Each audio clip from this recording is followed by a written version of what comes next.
Bom dia, meus irmãos. Que a paz do Senhor esteja com você e que ela possa te confortar nesses dias difíceis. Mais um dia aqui, fazendo um vídeo, trazendo uma mensagem da parte de Deus para sua vida. As pessoas têm perguntado muito, será que é errado cobrar para pregar? Ou para cantar na igreja? Louvar, né? Alguns não louvam, cantam. Mas é certo ou é errado? A Bíblia ela nos ensina. Já ouviram aquela frase? O obreiro é digno do seu salário, que é um versículo de fato. E que muitos usam para poder justificar cobrar para pregar ou cantar. Ou então, não pode amarrar a boca do boi debulhando, mastigando. Lá de Timóteo, Paulo fala. Só que eles extraem o versículo, mas não comentam o versículo de acordo com o contexto no qual ele está inserido. Ora, existe uma coisa chamada exegese. Ex é um prefixo de extrair do texto, dentro do próprio contexto. Exegese. Alguns fazem a exegese, que é com S, não com X. EIS. Exegese, que é impor ao texto o que não está ali. Muitos não praticam a exegese, ex, de extrair, que é o correto, mas aplicam a exegese. Eles impõem ao texto algo que não está ali, usando um versículo.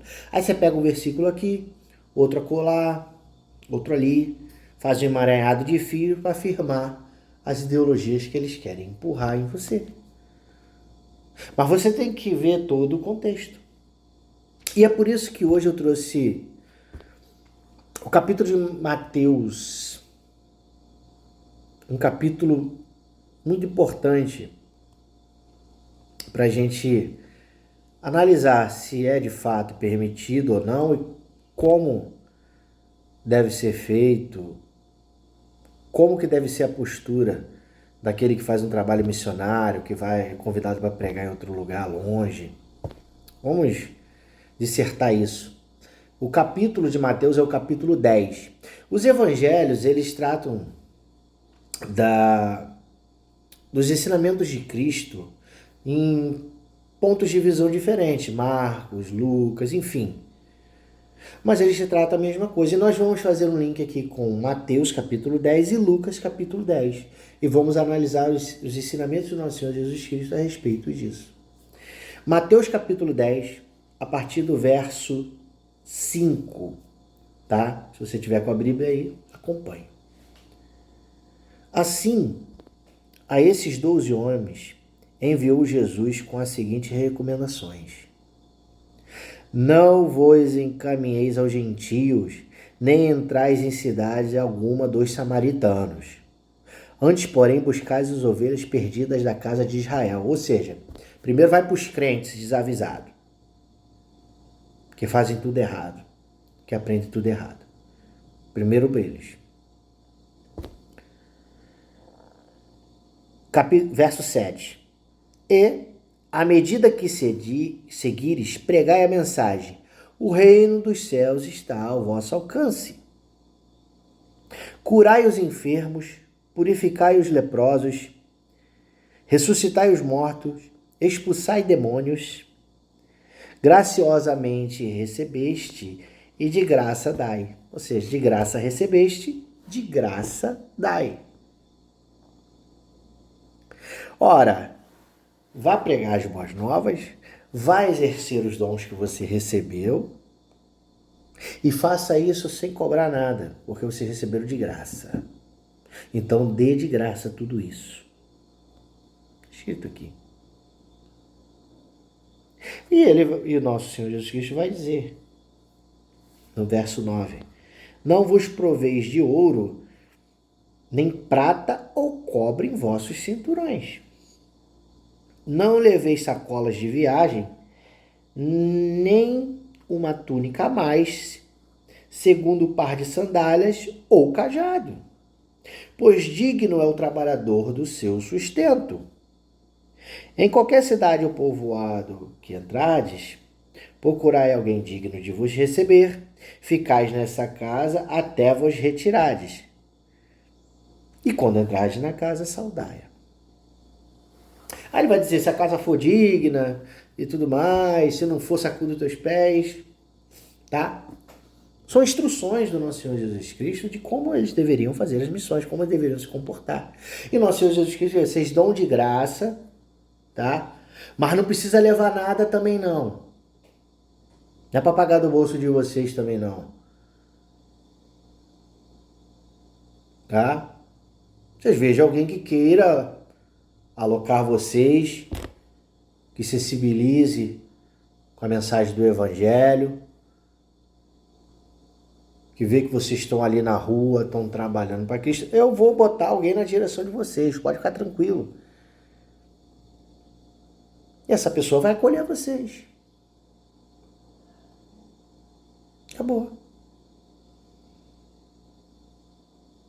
Então, não é para você nem cobrar e nem se preocupar em pagar do seu bolso também, porque para os dias de hoje, fulano, eu quero que você vá pregar lá em Sergipe, sei lá. Lá em Aracaju. Lá em Manaus. Não tem condições de pagar uma estadia, hotel, ou seja lá o que for. Mas se tiver a casa de alguém cedido, alguém não pode ficar aqui em casa, irmão. Você vai almoçar, comer comigo. Não pode deixar, eu pago a passagem para você vir aqui, a gente passar um tempo aqui, você pregando na cidade. Eu vou ficar o tempo que for preciso para conseguir manter. Se eu tivesse condições, eu pagava, mas isso é por mim, tá? Para poder ganhar almas. Agora, eu não tenho. Então, acho que o mínimo. Mas é a pessoa que vai oferecer para você. Não é você ficar escolhendo. Tanto é que aqui em Lucas capítulo 10, agora, vai trazer um detalhe específico desse mesmo ensinamento do nosso Senhor Jesus Cristo, que é primordial para a gente entender o que eu estou falando. Vamos lá. Lucas 10, a partir do verso 3. Preste atenção, querido. Lucas 10, a partir do verso 3. Portanto, ide, eis que eu vos envio como cordeiro para o meio de lobos. Não leveis bolsa, nem mochila, nem viagem, nem sandálias, mochila de viagem, nem sandálias, e a ninguém saudeis longamente pelo caminho. Ou seja, que ele está dizendo, não perde tempo pelo caminho não, ficar parando, de papo fiado, saudando e tal, não. Para vocês serem bem objetivos, fazer missão. Ganhar alma é coisa séria. A gente não tem tempo para perder. E ele vai dizer no verso 5, assim que entrais em uma casa, dizei em primeiro lugar, paz seja para esta casa. Se morar ali um filho da paz, vossa bênção de paz repousará sobre ele. Caso não haja, ela voltará para vós. Permanecer naquele domicílio, olha bem o verso 7. Permanecer naquele domicílio, comei e bebei do que vos for oferecido, pois digno é o trabalhador do seu salário. Não andeis a mudar de casa em casa.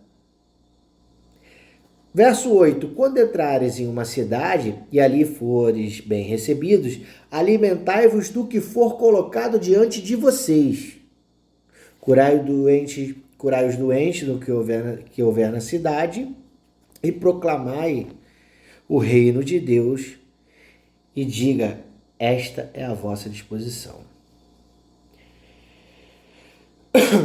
Olha o que nosso Senhor Jesus Cristo diz no 7 e no 8. Ele repete, permanecei no domicílio e comei e bebei o que for oferecido. Ou seja, não é para vocês ficarem escolhendo. Não é para vocês cobrarem. Não, isso aqui a gente não aceita não, a gente quer melhor. A gente merece, não. Se Deus for dizer o que a gente merece, meu irmão, Não vou nem dizer aqui o que a gente mereceria.